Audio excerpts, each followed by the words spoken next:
अवाजी समातुन ताई radio voice of Sindh London. हींअड़े सजण सारिया किथे हुंद महेर, अची लालन नडियन मथे पलंगन पेर, थी विरूहण वेर गुझ गरियां किनसी। भलारे बिटदणी जे भलारे बैद सां मुझी आवाज़ मुसाफ़िर radio voice of Sindh London तां थी दुनिया जी कुंड कुर्छ ताईं। जंहिंजा माग ॿुधिजे पियो उन्हनि मिड़ी महिरबाननि खे सिक भरियो सलाम शाल क़बूल पवे। 24 अक्टूबर 2025 जुमे जे ॾींहुं प्रोग्राम सोच वीचार साण करे आऊं अवां जी ख़िदमत में हाज़िर अवां जो पंहिंजो मेज़बान हबीब लगारी। प्रोग्राम जी शुरूआत में अवां लाइ इहा ई दुआ त शाल जितो हुजो, सुख सलामती सां हुजो, कॾहिं बि ॾुखियोरी न ॾिसो ऐं कॾहिं बि अवां जूं मुर्कूं मेरियूं न थियनि। दुनिया जी कुंड कुर्छ में जिते बि रहो सिंध लाइ, सिंध वासियुनि लाइ ऐं दुनिया जे मज़लूम माण्हुनि लाइ जाखोड़ींदा रहो। शाल अवां जा ख़्वाब तइबीरनि सां लही सघनि। अॼु 24 अक्टूबर जो ॾींहुं आहे। 24 अक्टूबर जॾहिं बि ईंदो आहे तॾहिं यादगिरियुनि जा अनेक सिलसिला खणी ईंदो आहे। अॼु सिंधी अदब सवास्तो रखंदड़ ॿिनि अहम शख़्सियतनि जी यादि जो ॾिहाड़ो आहे। जी हा, नामियारे मुहक़िक़ ॾाहे दानिश्वर ऐं लसानिया जे माहिर थोरे नावल नवीस सिराज जो जनम ॾींहुं बि आहे त शाइरी में पंहिंजी मुनफ़रद सुञाणप रखंदड़ ज़ख़्मी चांडे जी शहादत जो ॾिहाड़ो बि आहे। अॼु असीं जिते सिराज मेमण खे भेटाउनि जा गुलाब आछींदासीं, उते ज़ख़्मी चांडे खे पिणु भेटा पेश कंदासीं। सभ खां पहिरियों भेटाउनि जा गुलाब आछूं था सिराज मेमण खे। सिंधी अदब में सिराज जे नाले सां पंहिंजी मुनफ़रद सुञाणप माणींदड़ मुहक़िक़ ॾाहे दानिश्वर ऐं लसानिया जे माहिर सिराज जो पूरो नालो सिराजुल हक़ हो। हुन 24 अक्टूबर 1933 ते मोहम्मद याकूब मेमण जे घर में टंडेजाम ज़िले हैदराबाद में जनम वरितो। संदसि वालिद मोहम्मद याकूब न्याज़ मेमण वक़्त जो बहितरीन तालीमदान इल्म ऐं अदब सां अथाह चाह रखंदड़ शख़्स हो। संदसि तर्जुमो कयल दीवान हाफ़िज़ सिंधी अदब में यादगार हैसियत रखे थो, जंहिंमें न रुगो हाफ़िज़ शिराज़ी जी ज़िंदगी जो तफ़सील आहे, पर संदसि ग़ज़ल जो उन्हो ई ब्यास ऐं लफ़्ज़नि जी माना बि ॾिनी वई आहे।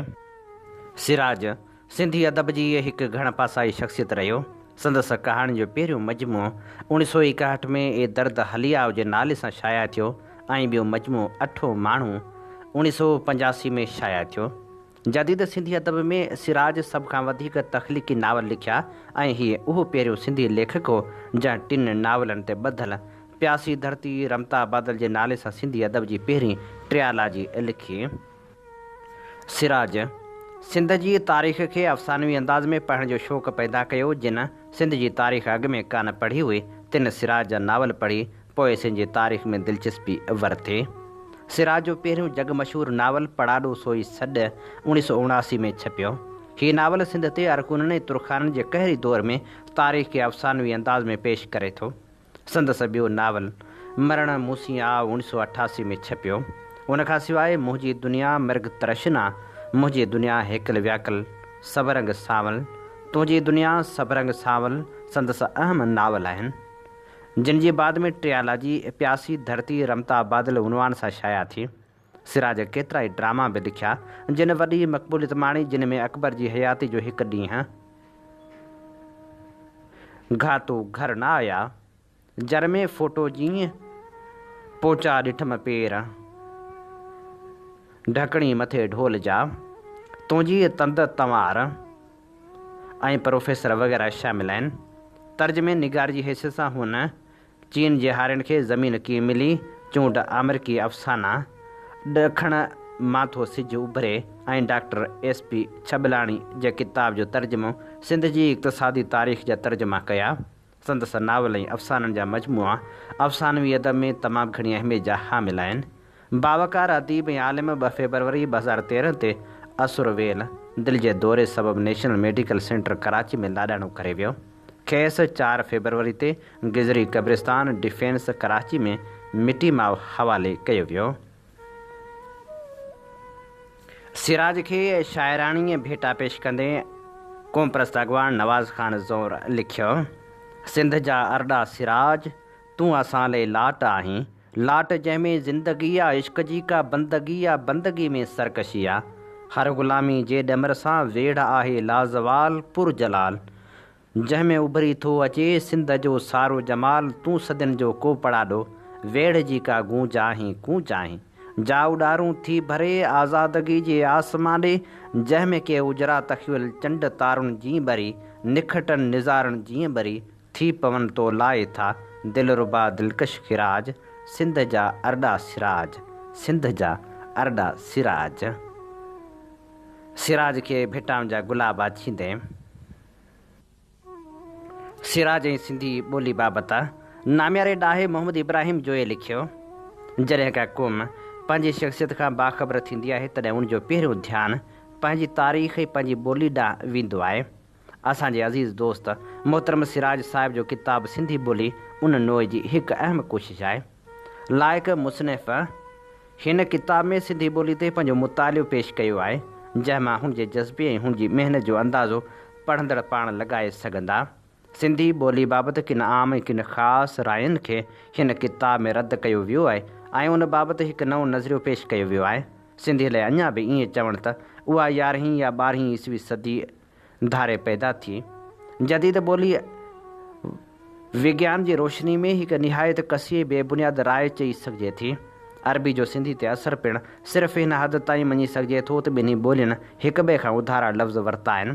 सिंधी वधीक ऐं अरबी घटि ऐं इहा सूरतहाल ॿोलियुनि जी सहल पसंदीअ जे उसूल मुताबिक़ आहिनि मुमकिन बि आहे ऐं अटल पिणु।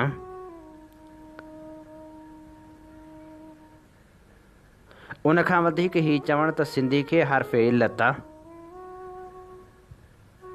से बि आख़िरी सूरत में न पर आवाज़ी सूरत में अरबी खां मिलिया या अरबी सिर्फ़ु नहू जा क़ाइदा सिंधी क़बूलिया वग़ैरह अहिड़ो आहे जो उन लाइ अंग्रेज़ी में लफ़्ज़ बंक आहे।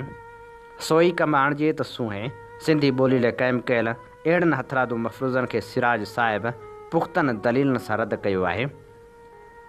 लाइक़ मुसरफ़ हिन ॻाल्हि जे मञण खां बि इनकारी आहे त सिंधी का संस्कृत जाई आहे। उन बारे में संदसि राय हीअ आहे त हाणोकी सिंधी तोड़े संस्कृत ऐं ॿियूं अक्सर हिंद पाकिस्तानी ॿोलियूं सभई कंहिं हिकिड़े साॻे आगाटे या अवाइली ॿोली में निकितल आहिनि, जंहिंखे पिणु हूअ सिंधी सॾे थो, पर जंहिं लाइ हूअ शायदि परोटो सिंधी या परोटो इंडिक या परोटो हिंद यूरोपी लफ़्ज़ इस्तेमालु करणु वधीक मौज़ून सम्झंदो।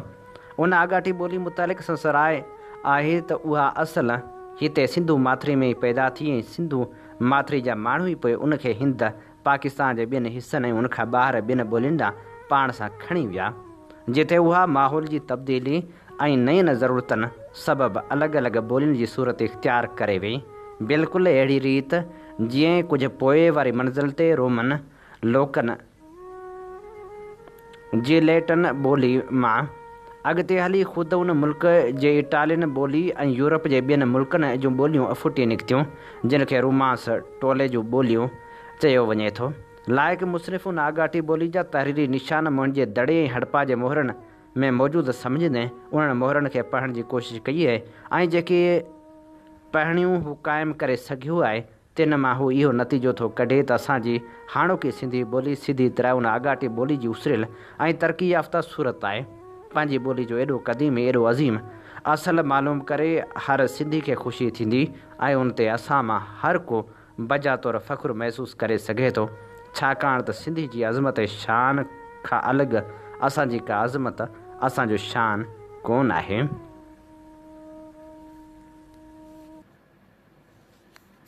अवांजी समातुनि ताईं रेडियो वॉइस ऑफ हीअं ॿुधी रहिया आहियो radio voice of Sindh London. अव्हांजी ख़िदमत में प्रोग्राम पेश कयो पियो वञे सोच वीचार जे हिन सफ़र में आऊं अव्हां सां मुखातिबु अव्हांजो पंहिंजो मेज़बान हबीब लगारी। जीअं तव्हीं चङी रीति ॼाणो था त असीं radio voice of Sindh London तां अव्हांजी ख़िदमत में उहे प्रोग्राम पेश कयूं था जिन में सचाई जा सॾ हूंदा आहिनि, जिन में तारीख़ जा अमल वर्क हूंदा आहिनि। असीं चाहियूं था त हीउ सफ़र सफलता माणे, जंहिं लाइ असांखे अव्हांजे साथ ऐं सहकार जी ज़रूरत आहे। अचो हिन सफ़र में असां सां हमक़दम बणिजो। असांजे प्रोग्रामनि खे वधि में वधि दोस्तनि ताईं पहुचायो त जीअं हीअ सिंध जो आवाज़ु दुनिया जी कुंड कुड़च ताईं पहुची सघे। अॼु असीं प्रोग्राम सोच वीचार में सिंध जे नाम्यारे ॾाहे लेखक सिराज मेमण ऐं उन सां गॾोगॾु नामियारे शाइर ज़ख़्मी चांडियो खे भेटा पेश करे रहिया आहियूं। अॼु सिराज जो जनम ॾींहुं आहे। नामियारे शाइर शेख याज़ दौर जदीद जो बहितरीन अफ़साना निगार सिराज जे उनवान हेठि लिखियो हो। दौर जदीद मशरक़ी तहज़ीब में मग़रबी तहज़ीब जो पेवंद हणी उसरी रहियो आहे। पंहिंजी इनफ़राद जे शऊर जे बावजूदि असीं बैनुल अक़वामी तासरात खां मुंहुं मोड़े नथा सघूं। तालीमी याफ़्ता तबिके जो फ़िक्री ऐं जज़्बाती रद्दअमल असांजी तग़य्युर पज़ीर समाज जो आईनो आहे। उन करे बरसग़ीर जी हर ज़ुबान जे अदब में अहिड़ा रुझान मिलनि था जे सिराज जे ज़्यादातर अफ़साननि जो नज़रियो ऐं पस मंज़र आहिनि। पर सिराज फ़क़्ति पंहिंजे दौर जे अदब जो नुमाइंदो न आहे। हुन जी तहरीर में ज़िंदगी जे मुआशरती पहलू ऐं उन जे मसइलनि ऐं मज़हब ऐं इख़लाक़ जी दकियानूसी तख़्यल जा बेबाकाना तजिया ऐं उन ते गहरी तनज़ वाक़ई क़ाबिल दाद आहे। पर हुन जे अफ़साननि में हीअं ऐं विचोले तबिके जी ज़िंदगी जी अकासी न आहे, नक़ाशी आहे।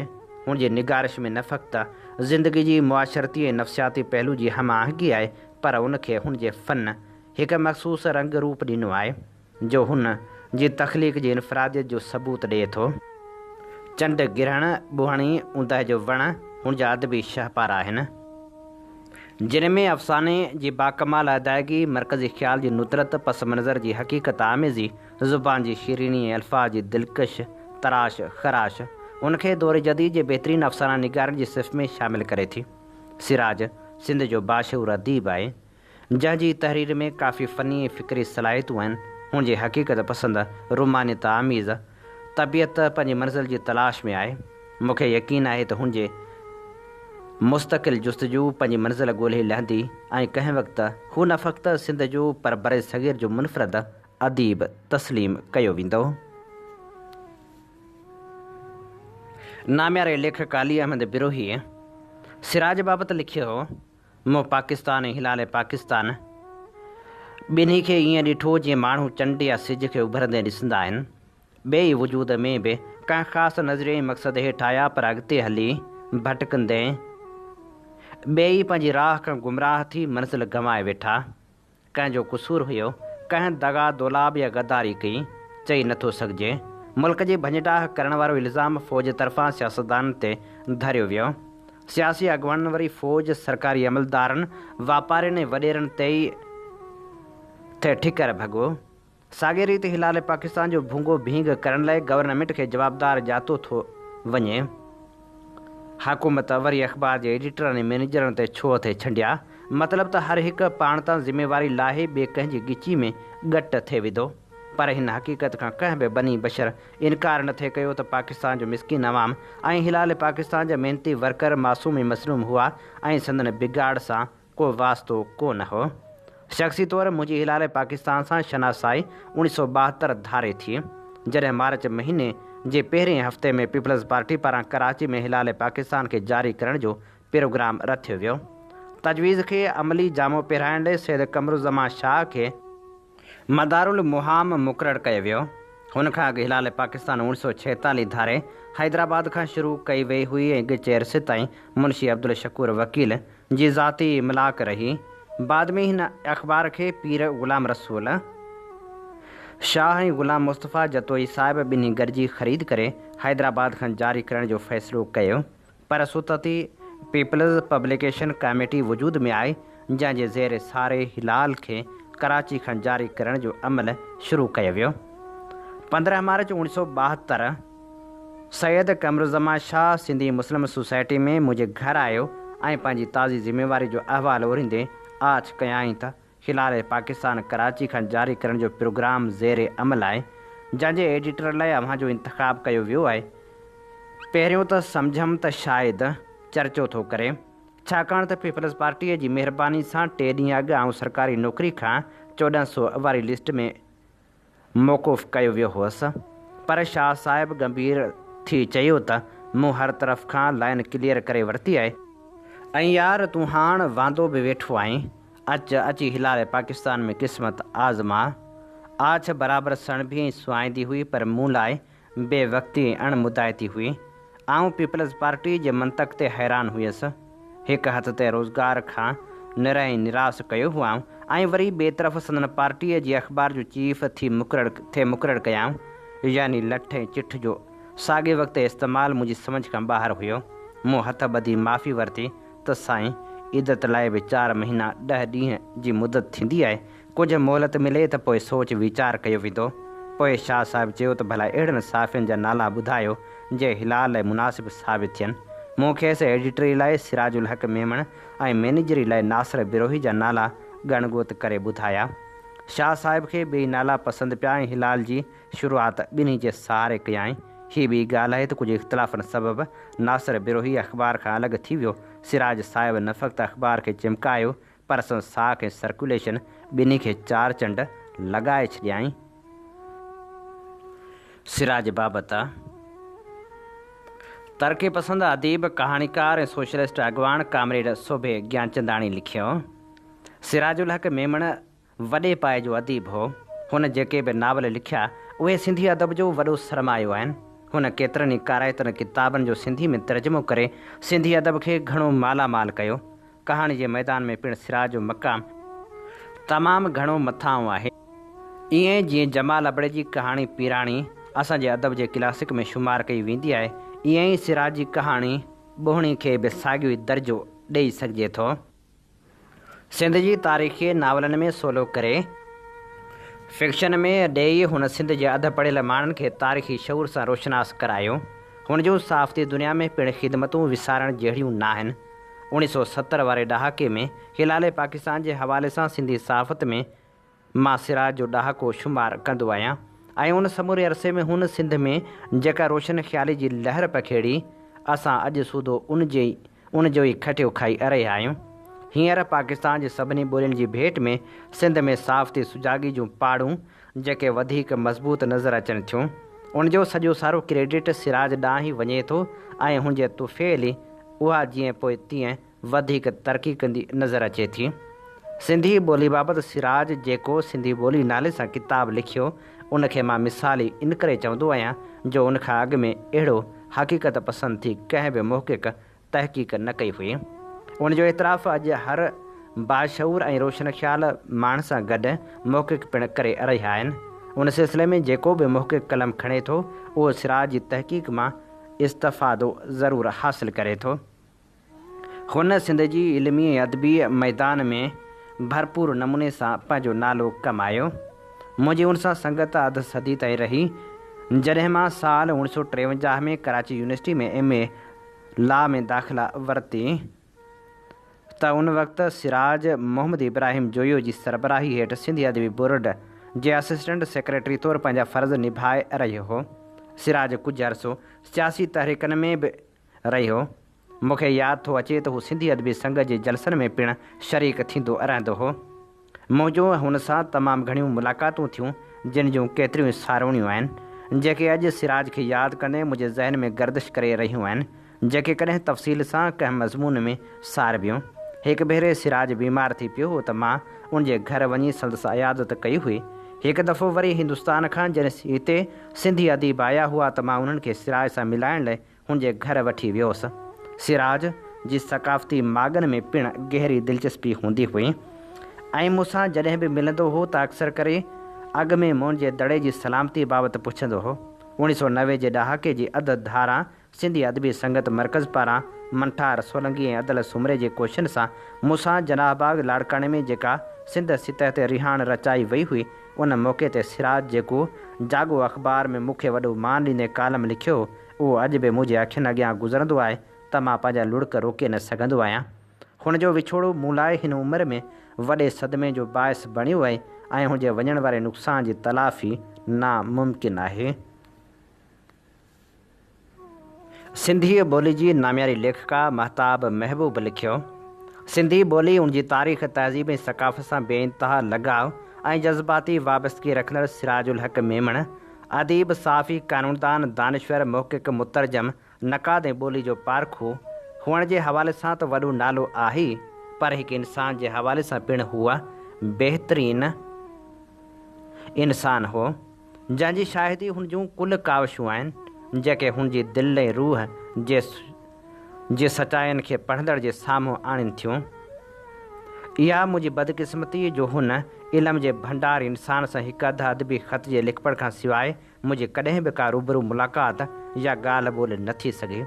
अलबत्ता हिकु ॿ भेरो इस्लामाबाद या कंहिं अदबी महफ़िल में सरसरी तौरु सलाम दुआ थी हूंदी, पर हाणे त उहा बि ख़ुशनसीबी भाईंदुसि जो मां संदसि शानदार ऐं रोबेस्ट शख़्सियत खे ॾिसी सघे हुअसि। हूं बि संदसि कलमी काविशूं सदाईं मुंहिंजे ध्यान जो मर्कज़ रहियूं आहिनि, जिन खे मूं हमेशह वॾे चाह मां पढ़ियो आहे। हुन जो समूरो कलमी पोरियो लाशक त सिंधी ॿोली ऐं अदब जो मान आहे, जंहिं ते सिंध जेतिरो नाज़ करे सो घटि आहे। जीअं त हू हिकु घण पासाई शख़्सियत हो, त हुन जे फ़न फ़िक्र ऐं शख़्सियत ते ॻाल्हाइण लाइ वॾी नज़र ऐं गहरी सोच जी ज़रूरत आहे, छाकाणि जो हू हिकु कमेटेड लेखक हो जंहिं हर हवाले सां सिंधी तारीख़, तहज़ीब, सिंधी अदब ऐं ॿोली जी ख़िदमत करण लाइ वसां कीन घटायो। अदा सिराज असांजो अदा वॾो जे उनवान हेठि शमीम मेमण लिखियो। अदा सिराज असांजो अदा वॾो हिकु वॾो दानिश्वर, महान अदीब, नामियारो सहाफ़ी, सिंधी ॿोली जो मुहक़िक़, कामयाबु वकील, सिंध जो सचो आशिक़ ऐं सिंध जे सॼणनि जो सॼणु सभु ॼाणनि था। आउं त इहो थी ॼाणा त हूअ कहिड़ो न अज़ीम इंसानु हो। पीउ जे गुज़ारे वञण बैदि जॾहिं आउं अञा मैट्रिक जी शागिर्दाणी हुयसि त मूंखे पंहिंजे डॉक्टर बणजण जो ख़्वाबु पूरो थींदे नज़र न पिए आयो। अदा वॾे मूंखे हिमथायो ऐं चयाईं त छोकिरी, तुंहिंजे डॉक्टर बणजण जी ख़्वाहिश न सिर्फ़ु मामा जी हुई पर मुंहिंजी बि आहे। पोलियो जी माज़ूरी जे बावजूदि जेकॾहिं तूं MBBS करे वएं त न सिर्फ़ु तुंहिंजी पंहिंजी ज़िंदगी बहितर थींदी, पर तूं असांजे सॼे वेढ़े में ऐं टंडे जाम जी मेमण बिरादरी जी पहिरीं लेडी डॉक्टर सॾिबे। This is challenge for you. अदा जे हिमत ॾियारण ते मूं माज़ूरी जे बावजूदि उहो ॾुखियो सफ़र शुरू कयो। चयुमि, अदा मूंखां पॉइंट में चढ़ियो नथो थिए। पोइ ज़ेबुनिसा हॉस्टल में मुंहिंजे रहण जो बंदोबस्तु कयाईं। चयुमि, मुंहिंजे लाइ LMC जा डिघा कॉरिडोर ओरांघण नामुमकिन आहे। हुन हौसलो ॾिनो ऐं आउं MBBS करे LMC मां निकिरी आयसि। LMC में मुंहिंजे हथां केतिरनि ई ग़रीब शागिर्दनि लाइ स्कॉलरशिपनि जो बंदोबस्तु करणु, किताब पहुचाइण, जंहिंजी ख़बर ख़ुदि शागिर्दनि खे बि न हुई त संदन तालीम जो ॿार कहिड़े अज़ीम इंसान पंहिंजे कुल्हनि ते खंयो आहे। अदा वॾे जूं कहिड़ियूं ख़ूबियूं ॻणियां, कहिड़ा थोरा ॻणियां। असांजो भाउ बि हो, पीउ बि हो, रहनुमा बि हो, वाहरू बि हो। माण्हू छा हो, सॼो सारो सोन हो। जीअं त हर को थो, पर अहिड़ी भरपूर काराइती ज़िंदगी हर कंहिंजे नसीब में न हूंदी आहे। को मणियादार माण्हू पंहिंजो ईअं वारो वॼाए वेंदो आहे जो असां जहिड़ा माण्हू संस पेरनि जे निशाननि ते हलण जी बि सघ न सारे सघंदा आहिनि। अॼु हूअ दिलि जे वेझो हूंदे बि नज़र खां परे आहे। अॼु अखियूं खेसि ॻोल्हनि थियूं, पर अॼु दिलि रोए थी ऐं अखियूं ॻोल्हींदियूं रहिजी वञनि थियूं।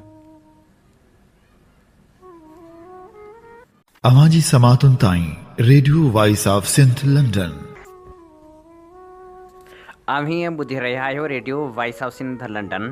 अव्हांजी ख़िदमत में प्रोग्राम पेश कयो पियो वञे सोच वीचार जे हिन सफ़र में आऊं अव्हां सां मुखातिबु अव्हां जो पंहिंजो मेज़बान हबीब लगारी।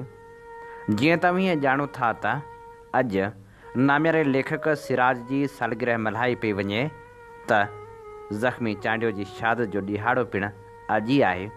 असीं ॿिन्ही अज़ीम शख़्सियतनि खे भेटाउनि जा गुलाब आछे रहिया आहियूं ऐं हाणे ज़ख़्मी चांडियो खे भेटा पेश कंदासीं। सभ खां पहिरियां पेश करियूं था ज़ख़्मी चांडियो जो तारुफ़। सिंध जे मज़ाहिमती शाइर ज़ख़्मी चांडी जो असुलु नालो ॼाम ख़ान हो। हुन 1 मई 1961 ते मौलाबख्श चांडियो जे घर में ॾखण ज़िले शिकारपुर में जनमु वरितो। हीअ हिकु वक़्तु आलापाए जो शाइर, उस्ताद, क़ौमी कारकुन ऐं समाज सुधारक हो। प्राइमरी खां 8वीं क्लास ताईं government middle school Ali Khan में पढ़ियो। मैट्रिक हाई स्कूल ॾखण मां कयाईं। हायर सेकेंडरी स्कूल शिकारपुर मां इंटर पास करण बाद दिसंबर 1979 खां तालीम खाते में प्राइमरी उस्ताद मुक़ररु थियो। उन दौरान गवर्नमेंट डिग्री कॉलेज रते देरे मां MA इस्लामिक कल्चर में करे वरिताईं। 1984 खां शाइरी शुरू कयाईं। शाइरी में नामवर शाइरनि निसार बज़मी ऐं सरकश सिंधी खां इस्लाह वरिताई। संदसि शाइरी में रूमानवी रंग बि आहे, पर मजमूई तौरु संदसि शाइरी धरती जे प्यार सां शर्मसार ऐं मज़ाहिमती आहे। 1991 में सिंधी अदबी संगत ॾखण जो बुनियादु विधाई। सिंधी अदबी संगत शिकारपुर जो ज़िले राब्ता सेक्रेटरी बि रहियो। उनखां सवाइ सचवा सिंध जो मरकज़ी नायब सदर ऐं मरकज़ी सेक्रेटरी, आल सिंध रिसोर्स पर्सन तनज़ीम जो मरकज़ी अॻुवाण, उस्तादनि जी तनज़ीम गस्टा ज़िले लाड़काणे जो प्रेस सेक्रेटरी ऐं human rights commission of Pakistan जो निहायत सरगर्म कारकुन रहियो। 1996 खां लाड़काणे में मुस्तक़िल रिहाइश इख़्तियार कयाई। ज़ख़्मी जी मज़ाहिमती शाइरी पढ़ण ते बग़ावत जो केस दाख़िल करे खेसि जेल बि उमाणियो वियो, पर हू पंहिंजे मज़ाहिमती रंग खां बाज़ न आयो ऐं सॼी सिंध में मुशाइरनि में शिरकत करे पंहिंजे सुर ऐं मज़ाहिमती रंग सबबु दाद हासिल कंदो रहियो। संदसि शाइरी अवामी रंग जी हुजण सबबु काफ़ी मक़बूलियत माणी ऐं संदसि शाइरी खे सरमद सिंधी समेत सिंध जे केतिरनि ई फ़नकारनि ॻाए दुनिया जी कुंड कुड़छ ताईं पहुचायो। ज़ख़्मी जो सियासी तौरु वास्तो साईं GM सैयद जी फ़िक्री वाट सां हो। शुरू खां वठी आख़िर ताईं आदर्शी इंसान रहियो। पेशे जे लिहाज़ खां हाई स्कूल में उस्ताद रहियो। हूअ सरगर्मी सां जदोजहद जो न रुॻो क़ाइल रहियो, पर उन ते अमल पेरा बि रहियो। काफ़ी वक़्त ताईं तालीम खाते में सुपरवाइज़र रहियो। तबियत में अरड़ाई सबबु खाते जे आला अमलदारनि सां हमेशह इख़्तिलाफ़नि में रहियो, जंहिं करे खेसि मुख़्तलिफ़ शहरनि जे स्कूलनि में बदिली कयो वेंदो हो। उन ते हुन सेक्रेटरी तालीम ख़िलाफ़ हाई कोर्ट में केस बि विधो ऐं 3 महीननि जी दरबदरी बाद शेख ज़ैदा हाई स्कूल लाड़काणे में मुक़ररु थियो। हुन पंहिंजे ॻोठ जे नियाणियुनि खे पढ़ायो ऐं जवाबपुर जहिड़ी क़बाइली ज़हनियत वारे ॻोठ में छोकिरियुनि जो स्कूल खोलराए हिकु नियाणे खे उस्ताद मुक़ररु करायाई, पर क़बाइली ज़हनियत रखंदड़ संदसि अज़ीज़नि उन जी मुखालफ़त कई। अहिड़नि अमलनि जे करे ज़ख़्मी चांडियो 24 अक्टूबर 2000 ईस्वी ते लाड़काणे में ॾींहुं ॾिठे जो हथियार बंदनि हथां शहीद थी वियो। ज़ख़्मी जी शाइरी जा 2 किताब शहर शहर ज़ख़्मी ऐं ॾाढो सारींदे छपियल आहिनि। ज़ख़्मी चांडियो खे भेटा पेश कंदे हफ़ीज़ चांडियो लिखे थो, हो पंहिंजे वजूद में हिकु तहरीक थी उभरियो हो ऐं पंहिंजे अखिड़ियुनि मंझि पंहिंजे पुठिते पियल क़बीले सां गॾु भरपासे में इंसानी भलाई ऐं ख़ुशहाली जो ख़्वाबु खणी दर दर इल्म जो ॾियाटियूं ॿारे पंहिंजे इलाइक़े में तालीम ज़रिए इनकलाब जा ख़ूबसूरत ख़्वाब पाले ताते जुआन कंदो रहियो हो। के माण्हू पंहिंजे इरादनि में हमालियाई हालार खां बि वधीक सघारा साबित थींदा आहिनि ऐं पूरी सघ सां पंहिंजी क़ौम खे तरक़ी जो सफ़र तय कराईंदा आहिनि। हूअ जंहिंजी सुञाणप सिर्फ़ु हिकु उस्ताद न पर हिकु हसास दिलि रखंदड़ शाइर, अदीब ऐं समाज सुधारक तौरु हुई, जंहिं केटी बंदर खां कराची ताईं माण्हुनि खे हिकु प्लेटफार्म ते गॾु करे वतन जे दुश्मननि खे भॼाइण ते चाहियो। ज़ख़्मी चांडियो पंहिंजी ज़ात में सरापा इनकलाब, बासलाहियत ऐं मुतहरिक क़िस्म जो इंसानु हुयो, जंहिंजी समूरी जमार हिमत ऐं हौसले जो हिकु अनोखो बाब रही। हूअ पंहिंजे अॾोल किरदार तहत नौजवाननि खे मुसलसल हिमथाए खेनि इल्म जहिड़े ताक़तवर हथियार सां नातो ॻंढाईंदो रहियो। संदसि तालीमी सरगर्मियुनि खे ॾिसी उन वक़्त जे अबू जहलनि खे पंहिंजे कूड़े कोटनि जा किंगरा किरंदे महसूसु थिया, जंहिं लाइ हुननि ज़ख़्मी जहिड़े बेबाक ऐं माजी मुड़ुस खे शेख ज़ैद हाई स्कूल वेंदे 7 नंबर नाके ते क़ाइमु चेयर मशीन जे बुंडनि जी ओट वठी गेदियुनि जी गोलियूं हलायूं। गोलियुनि में घायल शेर सिंध ज़ख़्मी चांडियो शाद जो जाम नोश करे अधु में रहियल चुमी जो कर्ज़ लाहे थो वञे। हिकु इनकलाबी इंसान जे जिस्म मां वहंदड़ रत ज़मीन ते किरी सिंध जे हर शहर खे ज़ख़्मी करे विझे थो। 24 अक्टूबर 2000 ईस्वी जो अभागो सुबुह हुयो जॾहिं सिंध जे इनकलाबी शाइर मिसाली उस्ताद समाज सुधारक ज़ख़्मी चांडियो खे शहीद कयो वियो, जंहिंजे वढ ॾींदड़ विछोड़े देश जे हर सीने खे धुंधलो करे छॾियो। ज़ख़्मी चांडियो हुनजी बेबाकी सां कयल जदोजहद इनकलाब बर्पा कयो, जंहिं सबबु हू ॻोठ जवाबपुर चांडियो खां तालके गढ़ी यासीन ज़िले शिकारपुर खां वेंदे सॼी सिंध अंदरि हिकु अहिड़े इनकलाबी चीख ते उभरियो जंहिं दुनिया खे मटाइणु चाहियो। हूअ हर हंधि इनकलाब जी अलामत तौरु ॼातो वेंदो हो। संदसि गैर मामूली क़िस्म जे सरगर्मियुनि वक़्त जे फ़िरौनी क़ुवतनि जो निंडूं हराम करे छॾियूं हुयूं। इहो सबबु हुयो जो हुननि अहिड़े माझी मुड़ुस खे रस्ते तां हटाइण खे आख़िरी हल सम्झो ऐं सिंध जे हिकु तइमीरी किरदार खे क़बीलाई नफ़रत जे वर चाढ़े छॾियो। अदबी दुनिया में शहीद ज़ख़्मी चांडियो खे भला केरु न सुञाणे, छो जो ज़ख़्मी चांडियो सिंध जे अहिड़नि माझी हीरनि मझारा हुयो जंहिं पंहिंजी सिहतमंद सोच आधार पूरे इलाइक़े में इल्म जो सिज उभारियो। उहो इलाइक़ो जिते नियाणियुनि खे पढ़ाइणु वॾो पाप सम्झो वेंदो हो, जिते नियाणियुनि खे पढ़ाइणु हिकु कबीरा गुनाह सम्झो पियो वियो। ज़ख़्मी चांडियो जे कयल महिनतनि ते हुननि पाणी फेरण लाइ दर दर वञी माण्हुनि खे धमकायो त जेकॾहिं हूअ पंहिंजे ॿारनि खे पढ़ाईंदा त साणनि अहिड़ो हशर थींदो। जाहिल दुरियनि इहो नथे ॼातो त अहिड़ा इलाइक़ा जिते ज़ुल्म बरबरियत उरूज ते हूंदी आहे उते जहालत खे ख़तमु करण लाइ इनकलाब जो अचणु लाज़मी थी पवंदो आहे। सो जवाब पुरो चांडियो में इल्म में रुकावट बणियल धुरियुनि खे उन वक़्तु नाकामी मुंहुं पई जॾहिं शहीद ज़ख़्मी चांडियो पंहिंजे भरपासे में 7 स्कूलनि जो क़याम करायो त जीअं संस कबीले वारनि समेत भरपासे में रहंदड़ बेपहुच माण्हुनि जो औलाद पढ़े अॻिते वधी सघे। ज़ख़्मी चांडियो जी सोच फ़िक्र ऐं आला आदर्शी किरदारु क़ौमी सरमायो आहे, छो जो हुन जे रूह में देश जी ख़ुशहाली जा ख़ूबसूरत सपना सांडियल हूंदा हुआ, जंहिंजे लाइ हुन पंहिंजे सिर जो नज़रानो ॾींदे इल्मी इनकलाब खे ॻिची जो हार सम्झो ऐं देश लाइ घोर थी जान ॾिनाई। ख़ूबसूरत लेखक सिकंदर अब्बासी लिखियो, कंहिं शाइर जूं सिटूं आहिनि त अला ईम होए जो मरी वञा मरी हुजां जीअं वरी जहिड़ो हिन जहान में। वाक़ई के माण्हू अहिड़ा बि हूंदा आहिनि जिन खे मौत मारे न आहे सघंदो, संदसि किरदारु अमर बणिजी वेंदा आहिनि। हुननि जे आॾो मौत जो मफ़हूम ई मटिजी वेंदो आहे। असांजो दोस्त ज़ख़्मी चांडियो बि उन्हनि अमुल माणक माण्हुनि मझां ई हो जंहिंजो नालो ज़हन ते तरी अचण सां ई संस अॾोलता ऐं अटल उसूल सारड़ियुनि जे समुंड में तरण लॻंदा आहिनि।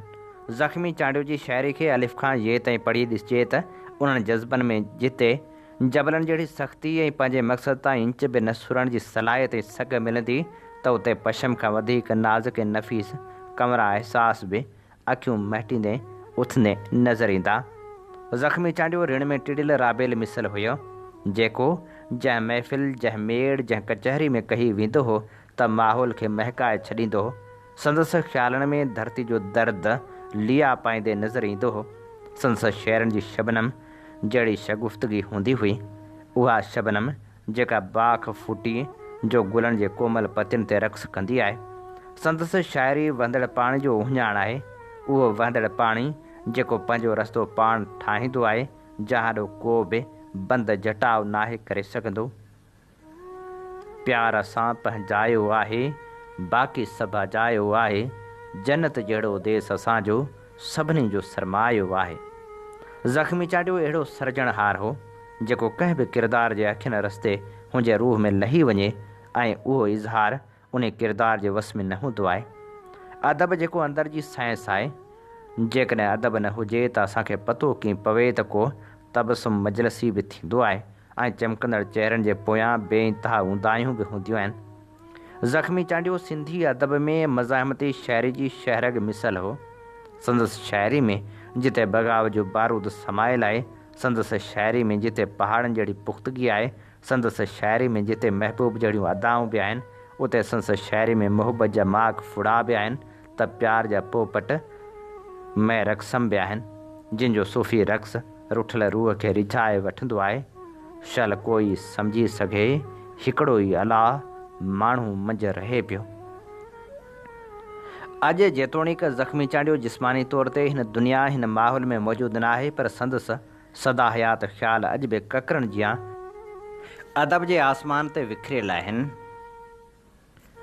झुकण जो न ॾे आहे बि ज़ख़्मी खे क़ातिल, जबी खे झुकाइण असां खां न थींदो। अवां जी समातुनि ताईं radio voice of Sindh London. ॿुधी रहिया आहियो radio voice of Sindh London. अवांजी ख़िदमत में प्रोग्राम पेश कयो पियो वञे सोच वीचार जिन सफ़र में आऊं अवां सां मुखातिब अवांजो पंहिंजो मेज़बान हबीब लगारी। जीअं त अवीं ॼाणो था त radio voice of Sindh London तां असीं अवांजी ख़िदमत में उहे प्रोग्राम पेश कंदा आहियूं जिन में सचाई जा सॾ हूंदा आहिनि, जिन में तारीख़ जा अमल वर्क हूंदा आहिनि। असीं चाहियूं था त सफ़र सफलता माणे, जंहिं लाइ असांखे अवांजे साथ ऐं सहकार जी ज़रूरत आहे। अचो इन सफ़र में असां सां हमक़दम बणिजो। असांजा प्रोग्राम वधि में वधि दोस्तनि ताईं पहुचायो ऐं उन सां गॾोगॾु यूट्यूब चैनल खे ज़रूरु सब्सक्राइब करियो। सोच वीचार जे सफ़र में अॼु जॾहिं नामियारे लेखक नावल नवीस सिराज जी सालगिरह मल्हाई पई वञे ऐं जॾहिं नामियारे शाइर ज़ख़्मी चांडिए जी वरसी जो ॾिहाड़ो आहे, असीं खेनि भेटाउनि जा गुलाब आचे रहिया आहियूं। प्रोग्राम में हाणे शामिल कंदासीं नामियारे शाइर ज़ख़्मी चांडियो जी ख़ूबसूरत शाइरी। चौथा थियो मायूस मिड़ी सभई मुठ थियो, घर घर में तालीम जो रोशन कयो फानूस, मिड़ी सभई मुठ थियो, ॿाहिरि बाफ़ नका सलियो, ताड़े थो जासूस, मिड़ी सभई मुठ थियो, हिमत वारनि जे अॻियां टुटी पवे थो रूस, मिड़ी सभई मुठ थियो, नाहे महफ़ूज़ ॾेह में नंग तोड़े नामूस, मिड़ी सभई मुठ थियो। केॾो ही इंसान ख़तरे में पइजी वियो, साम ते सिरहो ॾिबो पर छो अॼु महिमान ख़तरे में पइजी वियो, हीणनि हिमत कई जॾहिं ॾाढनि जो दुहमान ख़तरे में पइजी वियो, मूं कई पूॼा सूंहं जी वेचारो भॻवान ख़तरे में पइजी वियो, ठाह ठगी स्टेज ते सरकारी ऐलान ख़तरे में पइजी वियो, खीसे में पैसो न हो ज़ख़्मी जो दरमान ख़तरे में पइजी वियो। ज़ख़्मी चांडिए पाण बाबति पाण शायदि अॻु में ई अॻकथी करे छॾी हुई त तर जे पीर वॾेरे खे पेरें कोन पवण ते ज़ख़्मी मारियो वियो, ॾोह बि कोई कीन हो पंहिंजे हक़ घुरण ते ज़ख़्मी मारियो वियो, रियाव रखी फ़तवा ॾिनई फ़ैसिले खे न मञण ते ज़ख़्मी मारियो वियो, कूड़नि जे संसार में आहे सच लिखण ते ज़ख़्मी मारियो वियो। तुंहिंजी दिलि तां लही वियासीं, दर्दनि सां ठही वियासीं, अॻु कख बि न सहबो हो, अॼु छा छा सही वियासीं, हीअ त रूह नथो रीझे तो वटि जो रही वियासीं, मुर्कनि खे विरहाईंदे लुड़कनि में वही वियासीं, तो नज़र जो फेराई ज़ख़्मी थी डही वियासीं। दिलि मां थधिड़ो साह खॼी वियो, जीअण तां अरवाह खॼी वियो, मस्जिद मां मासूम थियो अॻवा, पाणी ॼण अल्लाह खॼी वियो, दांगी ते रत कोन वरे थो, रिश्तनि तां बि साह खॼी वियो, रईस त ज़ोरी वाह खणायो, होॾे आ दरियाह खॼी वियो, वॾनि माण्हुनि जी खोट न हुई पर ग़रीब ग़ुलामुल्लाह खॼी वियो, मच्छी न ॾियण तां ॾींहं ॾिठे जो बांधी तां मल्लाह खॼी वियो, ॿिए खे बचाईंदे थी ज़ख़्मी कैज़ुअलिटी हमराह खॼी वियो। महबूब जो पाड़ो हो ॼण ईद ॾिहाड़ो हो, आवाज़ ॿुधी दर ते उथियो पेरें उघाड़ो हो, हुन खे हो विसारण या पेरनि ते कुहाड़ो हो, खिल भोग ऐं सारुणियो ताड़ी ते ताड़ो हो, ज़ख़्मी जे घर में छो अॼु रोज़ ई राड़ो हो। रईस या अमीर नाहियां, मुर्शद या पीर नाहियां, हातम बि सॾिजां हा पर एॾो अमीर नाहियां, कूड़ा ॾटा न ॾींदुसि अॼु जो वज़ीर नाहियां, हक़ खे छिनी मां वठंदुसि, हक़ खे छिनी मां वठंदुसि, पेनो फ़क़ीर नाहियां, ॾाढियूं पुछां हा ख़बरूं मुनकर नकीर नाहियां, ॻोल्हे कुहां हाधारिया खंजर या तीर नाहियां, हर सूर मूं सठो आ टोढ़ी असीर नाहियां, सभु कुझु थो सम्झां अॼुकल्ह मां को सग़ीर नाहियां, गैरत सुजाॻ आहे मां बेज़मीर नाहियां, ज़ख़्मी ज़रूरु आहियां कादर बशीर नाहियां, जे करण मूंसां घुरी थो दिलि लॻी जी ॻाल्हि कर, दुश्मनी जा वर्क फाड़े दोस्ती जी ॻाल्हि कर, ॾींहं ॿिनि जे गॾु रहण में आ मज़ो कहिड़ो पिरी, गॾु रहण जे लाइ सारी ज़िंदगी जी ॻाल्हि कर। अमन खे भॻवान पंहिंजो जे बणायो आह तो, प्यार जे सजदनि में गुम थी बंदगी जी ॻाल्हि कर। वाव जे झूटे में एॾा ज़ुल्फ़ बरहम कीअं थिया, हुसन वारनि जी ऐं तिन जी बरहमी जी ॻाल्हि कर। गुल मथां पोपट था उॾरनि, गल मथां हथ कीअं रखां, आशिकनि सां आशिकनि जी आशिकी जी ॻाल्हि कर। इश्क जो मौज़ू छेड़ी थो त ज़ख़्मी साण छेड़, आऊं हिन सुकरात सां का वहिवटी जी ॻाल्हि कर। तेल पंहिंजी पाण ई थी ज़िंदगी करणी पवे, वक़्त ते क़ुर्बान की थी हर ख़ुशी करणी पवे। बेरहम ज़ालिम ज़माने आ घुटण जो खयों कसम, केतिरो मजबूर थी ख़ुदकशी करणी पवे। दिल घुरे महबूब जो जे घर हुजे मस्जिद क़रीब, पोइ त रब जी राति ॾींहं थी बंदगी करणी पवे। हिन सॼे संसार में मूंखे सुञातो आ ॾुखनि, तिन सां निभाइण वास्ते थी मैकशी करणी पवे। जंहिंखे हासिलु आहे करिणो सो कबो हासिलु ज़रूरु, छो न ज़ख़्मी खे उते का सरकशी करणी पवे। कंहिंखे सताइण असां खां न थींदो, चाइण रंजाइण असां खां न थींदो, ग़रीबनि यतीमनि खे अॻवा कराए ईअं भुंग खाइण असां खां न थींदो। पको पुख़्तो वाइदो करे भल फिरे हो, वचन खे विसारण असां खां न थींदो। न चोरनि सयारी न थाणे ते अच वञ, ॿधाइण छॾाइण असां खां न थींदो। असांखे ॾिसी जीअं कयो तो हो पासो, ईअं मन लवाइण असां खां न थींदो। ॿुधाइण घुरूं था फ़क़्ति सूरत तोखे, घणनि खे ॿुधाइण असां खां न थींदो। झुकण जो न ॾे ऐब ज़ख़्मी खे क़ातिल, जबी खे झुकाइण असां खां न थींदो। सितम तूं बि पंहिंजो घटाए न सघंदे, मगर मुंहिंजी ॿोली मटाए न सघंदे। ॿुधी छॾ इरादो अटल थई असांजो, कॾहिं बि कसम ते हटाए न सघंदे। मञा थो अॾी ते कुहीं थो तूं कूंदर, सवें सीस लेकिन कटाए न सघंदे। जॾहिं मुंहिंजो हथ बि ग़रीबां ते पहुते, सितमगर तिरीपो पटाए न सघंदे। ही हारियुनि जी धरती, मज़ूरनि जी धरती, उन्हनि जूं तूं पाड़ूं पटाए न सघंदे। ॾिसी हाणे मूंखे भॼण जी न कर तूं, ईअं मौत खां तूं नटाए न सघंदे। भले लाश ज़ख़्मी जो लोढ़े लटे छॾ, मगर नाव मुंहिंजो लटाए न सघंदे। सोन वर्णी सिंध जे गद्दार ते लानत विझां, सामराजी साज़िशी पुरमार ते लानत विझां। जो ग़रीबनि खां खाए रातो ॾींहं बेघरूं, तंहिं लुचे कमदार ऐं भोतार ते लानत विझां।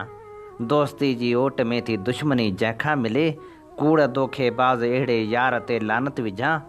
डेमूं ठहिराए घुराए धारिया जेके सिंध में, मां उन्ही कुर्सी बुखी सरकार ते लानत विझां। सिंध जे सौदे कराइण लाइ मिलन सो लालचूं, मां ख़ुदा ॼाणे उन्ही सहकार ते लानत विझां।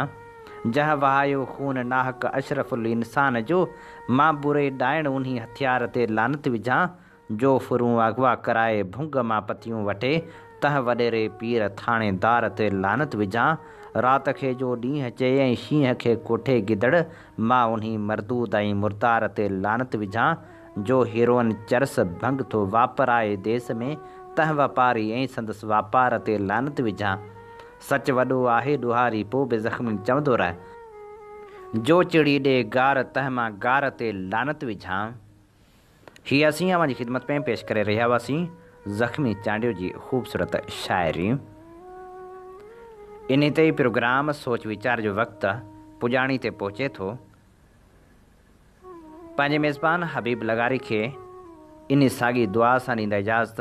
वसे भिट तुंहिंजी भलारा सदा, सदा देस परदेस सारा वसन। कॾहिं सींध सिंधी न मेरी थे, कॾहिं मोड़ कंहिंजा न मुरझाइजनि। अवां जी समातुनि ताईं radio voice of Sindh London